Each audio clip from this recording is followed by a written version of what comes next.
Streaming. All right? Baruch Hashem. Thanks for coming. We love you all. We want to welcome you and to all our live participants as well as all our online participants. Thanks for coming. Let's begin. Okay, we have an important Mishnah today. But before the Mishnah, I want to tell you guys, I don't know how much you guys know, that yesterday we had some really interesting experience. Were you here yesterday? You weren't here. You were here yesterday. What happened is as follows. In a previous class, I've actually once joked how Hezbollah is not stupid enough to disturb my class. So they always make sure to bomb when it's not my class.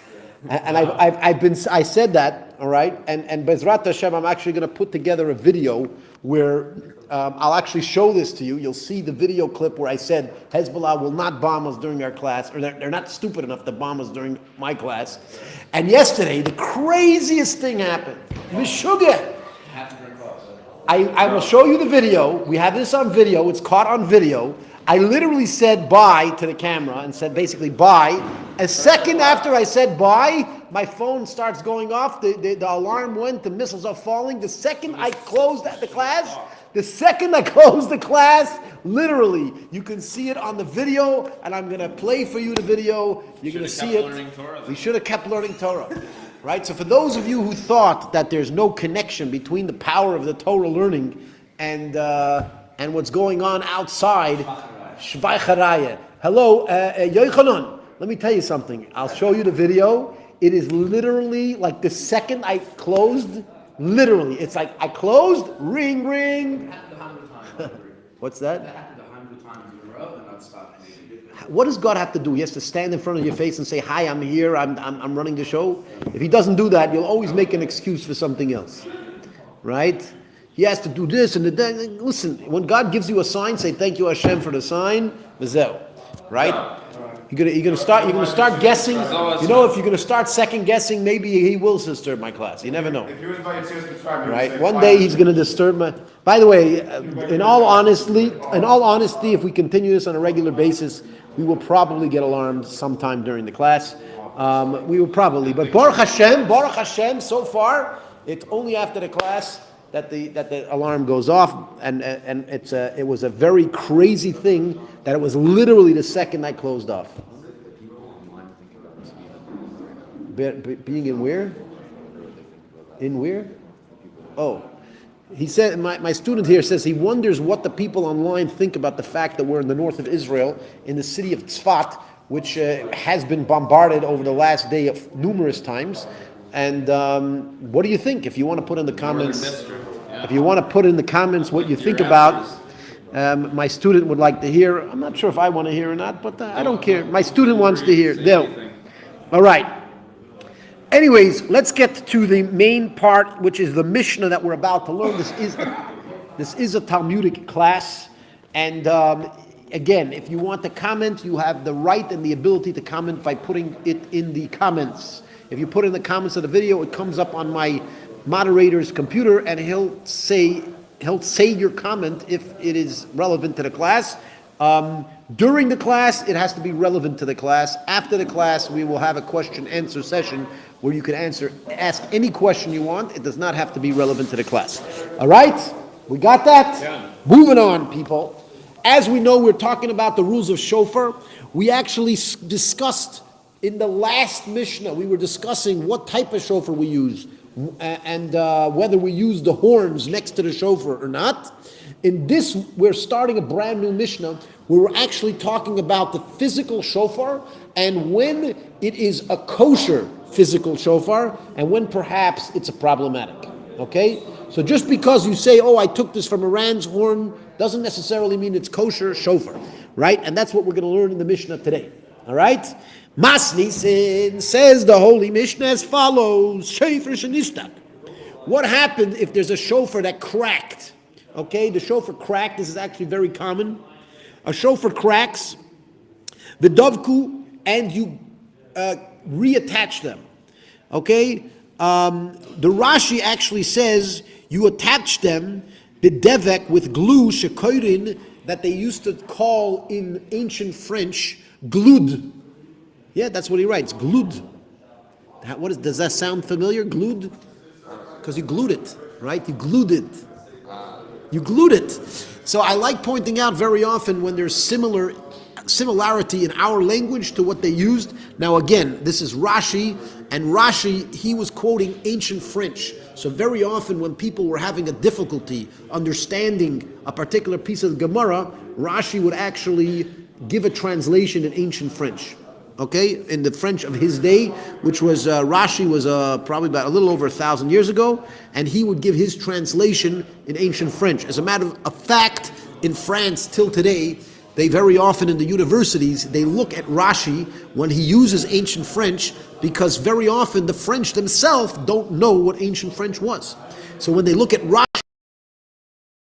this particular word in ancient French or in the French of his day, they actually use this in order to gather and understand what the French of the day actually was, which is pretty crazy in itself. Yeah? Yeah, that they need...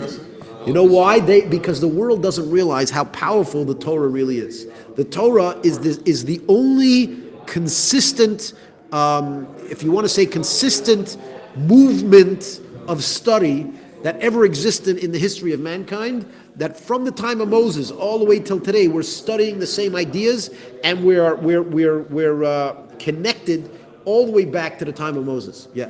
I actually have a lot, because I came from a pretty place without many Jews around. Yeah. Actually, I know many different people that are atheist or Christian, or just don't really have a religion or believe in God, and they totally believe that the Torah is the original text and that God's real, and that even though they're not Jewish, and then they're interested in coming and checking out the shul or whatever, and like all my friends from when I was a youth, which is kind of cool. It is. A lot of people that have studied and done research on the Torah will realize 100% that the Torah is this awesome, amazing concept that in itself, I don't understand how it's human. So first of all, people ask me, how do you prove that the Torah is divine? I say, well, prove that it's human. And there's many concepts in the Torah that are unique, that no human being has ever proven to accomplish. And therefore, that itself, I wouldn't say that that's proof, but that's strong indication of its divine origin. The fact that it was successful in doing what it did, and I should say in doing what it does, because the Torah is still extremely active and live, etc. Okay? So I'm just pointing that out, how you have these ancient cultures that are like, hold on a second, if they were relying on their own culture to pass down their own traditions, it wouldn't work, right? Again, the French weren't able to keep French for even 1,000 years. Okay, they don't know what true French was 1,000 years ago. Therefore, they have to go to the Talmudic scholars, Rashi, who was trying to teach the people of his day the Torah, and that's the only place that they can find the sources of some of this ancient French words, right? So you see how even the non-Jews and even secular people very often need to come to the Torah to find out true history. And by the way, there's a lot of things I don't want to get into now because it's going to be too much derailed, right? But there's a lot of things today that people claim how people used to live in the olden days. People say how people died. Oh, everybody died at 40 years old. It's not necessarily true. It's a myth. You look in the Talmud, you see the way that they talk. They definitely did not die at 40 years old. Many people lived to 70, to 80, to 90. It could be that more people died young due to various diseases. It could be, it could not be. And they actually did have a lot of medical knowledge back then, some of which is actually superior to the medical knowledge of today. Right?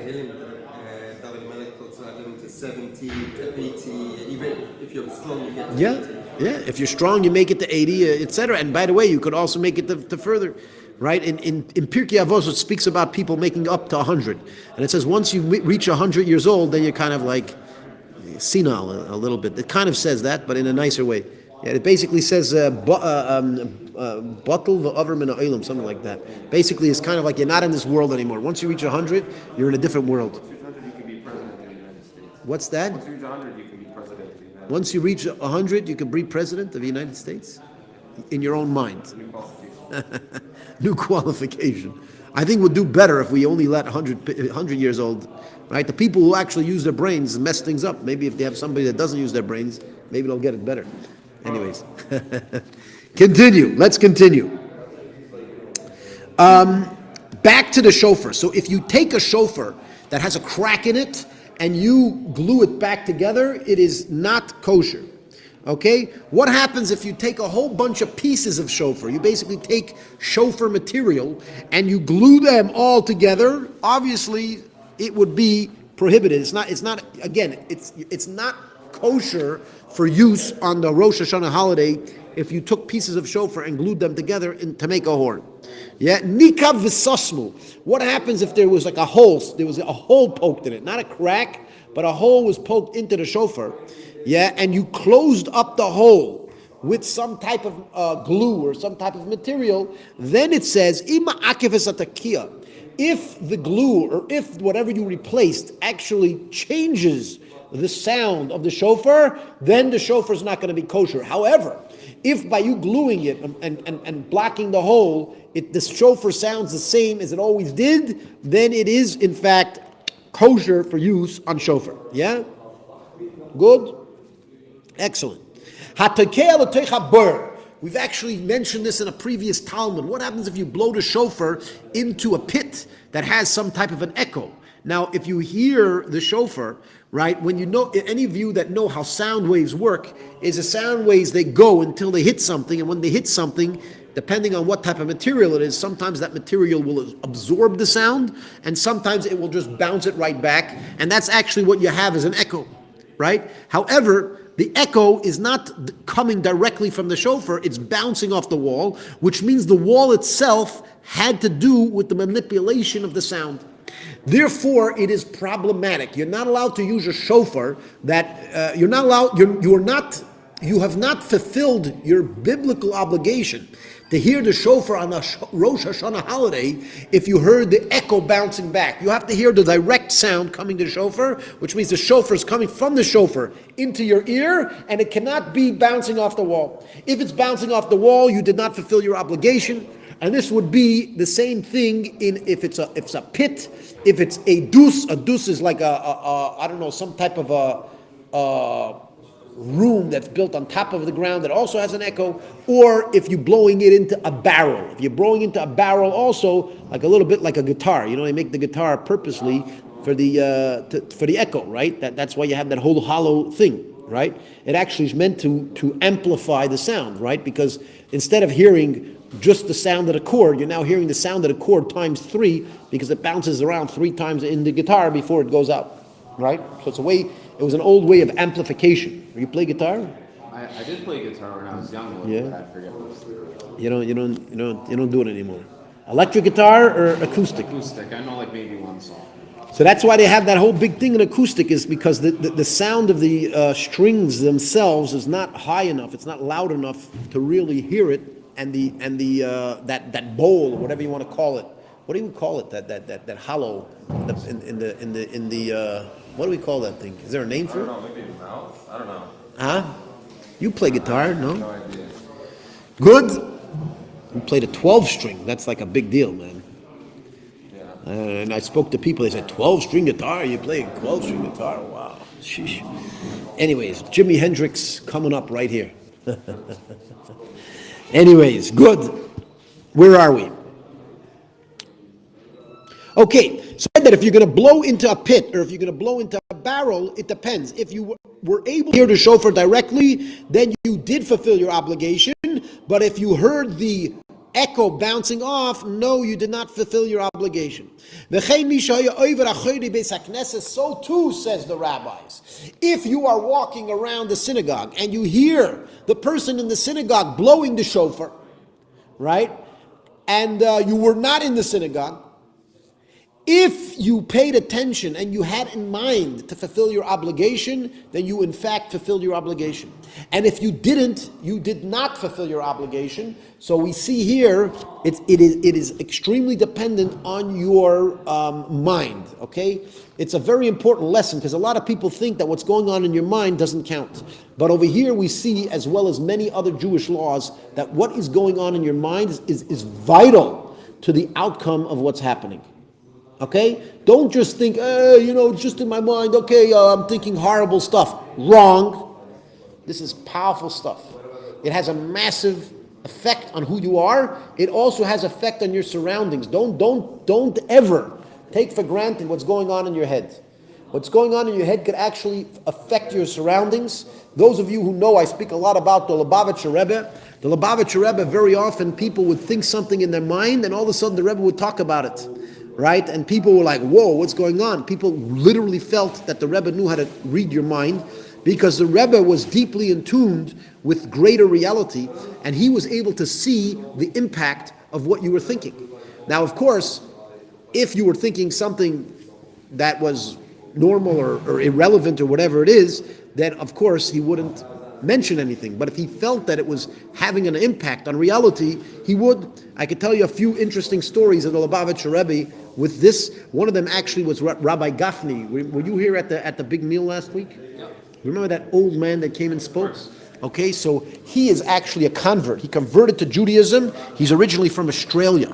Okay, he converted to Judaism, and he read in Maimonides that in Maimonides it says that a convert is required to bring a sacrifice in the temple, and until the convert brings a sacrifice in the temple, then they have not completed their conversion, right?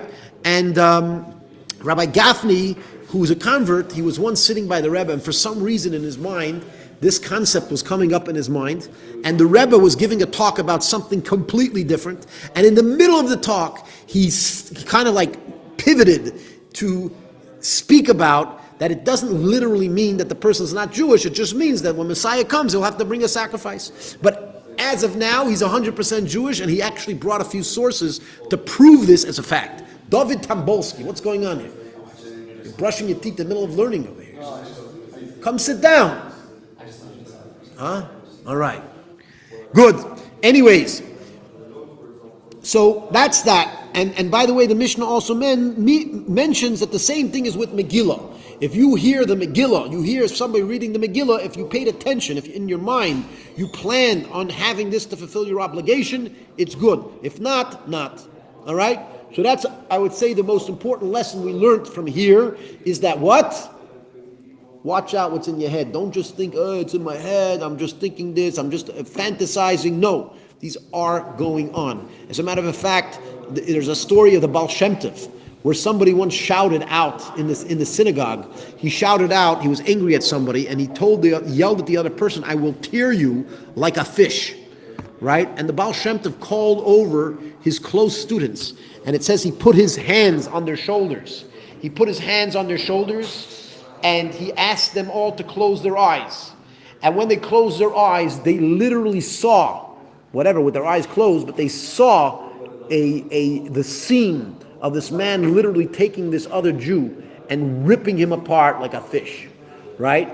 And they learned the lesson is that in some reality, that actually happened. There's a reality where your words actually exist. Whatever you say actually happens. There's also a reality that whatever's in your mind actually happens. It's called Olam HaChochma, or Olam HaMachshava, sorry. Olam HaMachshava, there's a world of thought where whatever you think actually happens.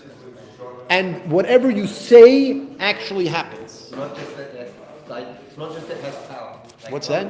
It's not just it's easy to accept. Okay, it has some sort of power. It brings some energy Right. into the world. But to take it to the next level and say, no, it has power and it's happening. There is a world where it's happening, yes.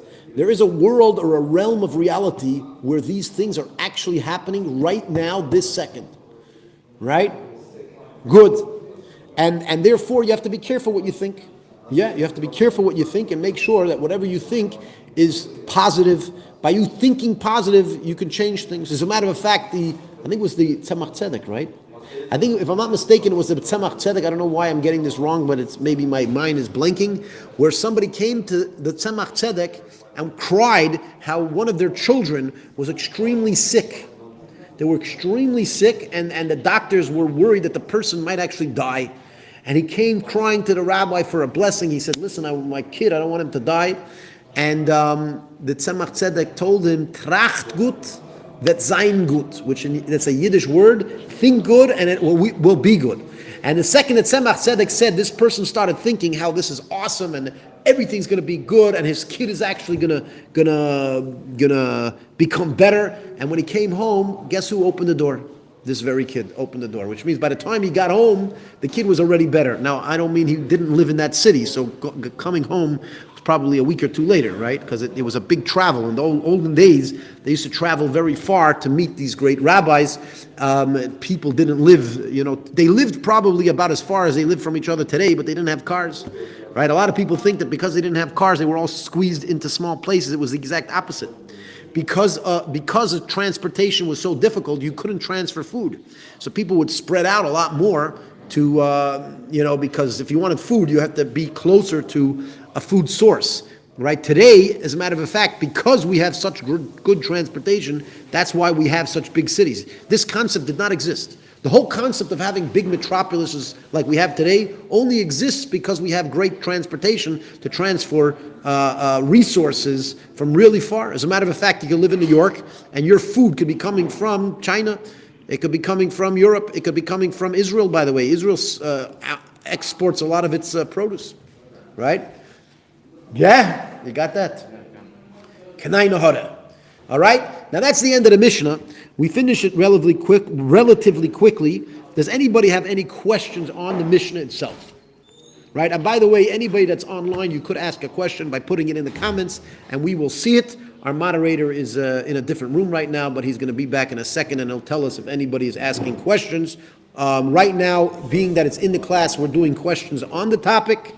And shortly, we will do questions as well off the topic. Any questions? Yeah. Not yet.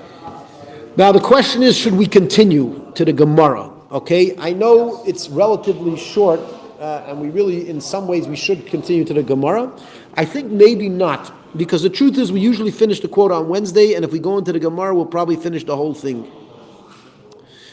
And the truth is that, I want to give you time to, read over. As you know, I tell you guys over and over that the most important part of this program is after the class, when you read this over on your own, right? So, and I think maybe give you more time to read the Mishnah and to make sure you get all the translations of all the words, etc. Are able to see this? No, they cannot. If they send me a message, they could get the sheets. We give them out once a week on Sunday. If you get a hold of me, then you could get the worksheets as well. Any reactions over there? Nothing. No questions yet. Good. Anyways, so what should we do? Should we go on to the Gemara or not? What do you say? Mm-hmm. We should go on to the Gemara? Good. Yeah. Okay, Gemara. Tanu Rabbanon, the rabbis taught, as you can see, there's a big fat keyword there called Tanu Rabbanon. And Tanu Rabbanon is, the reason it's a keyword is basically it is initiating a discussion. It's very important to realize Tanu Rabbanon is not a question, it's not an answer. It is initiation of a discussion based on the words of the Tanaic era, which is the Tanaim. Yeah? Good. So the Tanaim mentioned as follows: Aruch v'kitzra. What happens if you have a long shofar and you shortened it? You basically cut it smaller. Kosher, it is 100% kosher, no problem. Gerdoi v'aminu al goldoi.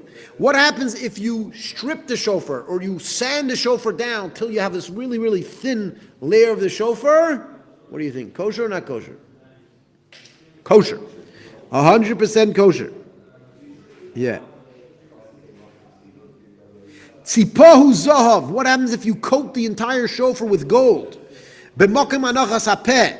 If you coat the part that you put your mouth on, if you coat that part, pasul, it is pasul. Shalei b'mokim anachas peh. If you coat it in the places that you don't put your mouth, then it's kosher. Then it's no problem. Tzipahu zahav mibefnim. If you coated it with gold inside, pasul, it is pasul. Mibachutz. If you coated it the entire thing outside, im nishtana koiloi. If the shofar's sound changed because of the gold, pasul, it is pasul, v'imlav, if not, kosher. So, yeah. Nikev v'sasmu, if it had a hole in it and you closed it up, if it holds back the tekiah, which means it changes the sound, pasul, it's pasul, v'imlav, kosher. Nasan shofar b'teich shofar, if you put one shofar inside of another shofar. Im kol pnimi shama, if you heard the inside of the shofar, yatsa you are yatsa. V'im kol chitzin shama lo yatsa. If you heard the inside shofar, if you heard the outside shofar, it is kosher. If you heard the inside shofar, it's not kosher. Understood? So again, we're just giving you many rules about the shofar, and I think that's where we're going to end till today. We're going to leave a little bit for tomorrow, a little bit about the next part, and that's it. Again, it's a little shorter than usual, but I think it gives you more time to study on your own, and that's awesome. Baruch Hashem. Good? Excellent. Good. I would much prefer seeing it. It's like when I don't see it, it's like. Yeah, there's no questions, right? Yeah, but again, put it this way. Whatever. Few. Okay.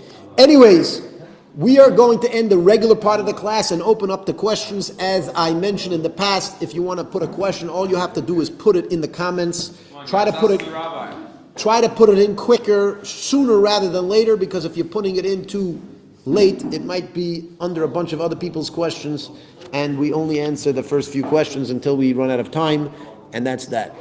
All right? So if you want to have a question, please put it up there now. Yeah? You have a question? No question. All right. So, but read. You're going to read this over? Good. Read this over, and that's that. And then we can have conversation. Yeah. I don't know, no questions today. Good. All right. So we'll shut the feed, and that's that. Okay, Shavua Tov. Shavua Tov. All the best. Bye-bye.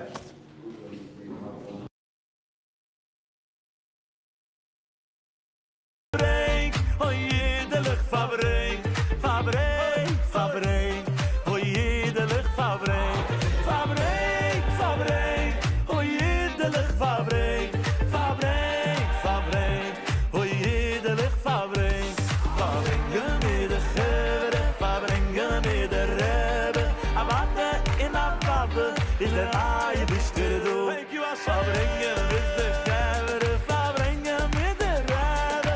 Aber in der Wade, ist der Ei bist du? Ist nur ein Weg, oi so. Geht schon wenn ich kann. Ist nur ein Weg, oi so. Geht schon wenn ich. Ist nur ein Weg, oi so. Geht schon wenn ich kann. Ist nur ein Weg, oi so. Geht schon wenn ich.